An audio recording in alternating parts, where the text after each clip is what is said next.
kwa Wafilisti. Samsoni akapelekwa kwenye nguzo mbili. Akafika kwenye nguzo ya kwanza, akaishika. Alipoishika akaona nguzo imekaa sawa sawa. Sema amen.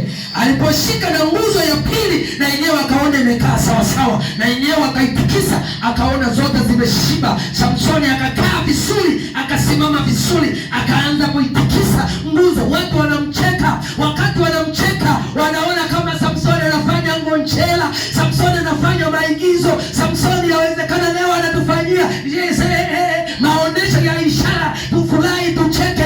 Huyo mkuu ambaye anayesimamia show ya Samsoni anamwambia, niongezee na divai, niongezee na kileo. Kama leo watu hawajui siku kufumba na kufumbua Samsoni, ardhi itakapopasuka, parapanda litakapolia, Yesu atakapokuja katika ufalme wake, watu watashangaa, watajiuliza imekuwaje? Nataka kuokoka. Ukurasa umefungwa. Sema acha wale na kunywa, lakini siku itakapofika kufumba na kufumbua ni mwisho wa dunia. Sema amen. Kufumba na kufumbua ni mambo yote yamekwisha. Sema amen. Na ndio maana wewe ukakubali kukaa tayari. Mwambie jirani yako, kaa tayari.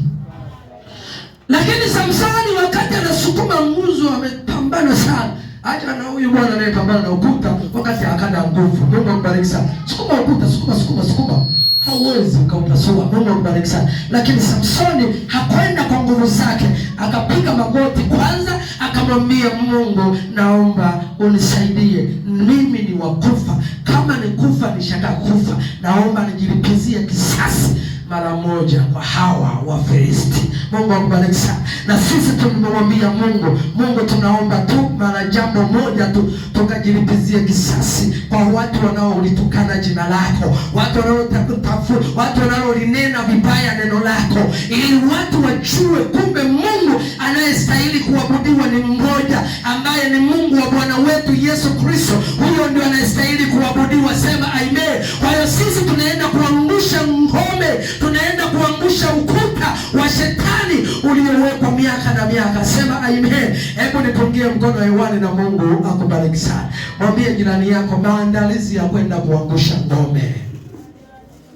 Mwambie tena, maandalizi ya kwenda kuangusha ngome. Kama hana maandalizi ya kuangusha ngome, atatwanga maji kwenye kinu. Watu hawataelewa. Ndio maana watu naenda kuwahubiri. Mtu anaambia yaache dini, lakini hayaelewi. Mtu anaambia yaache kanisani, kwenda kanisani kusali, hayaelewi. Kwa sababu nguvu unayoenda ni ya Bwana Meshaki. Meshaki yuko wapi? Ni wewe.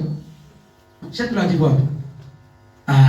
Bwana Meshaki yuko anasukuma ukuta. Sasa wanaenda kusukuma ukuta, uwezi. Unaenda kumshuhudia mtu mwenye dini huko kawaida. Jawa nguvu ya Roho Mtakatifu. Sema amen. Utaona ukuta unaanguka, utaona ngome inaanguka, utaona Mungu anashusha mamlaka, na yote yanapatikana katika kufunga na kuomba. Sema amen. Yanapatikana katika kufunga na kufanyeje?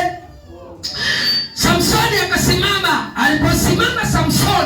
Aliposimama Samsoni, ni maajabu ambayo haya kuonekana. Mungu akubariki sana.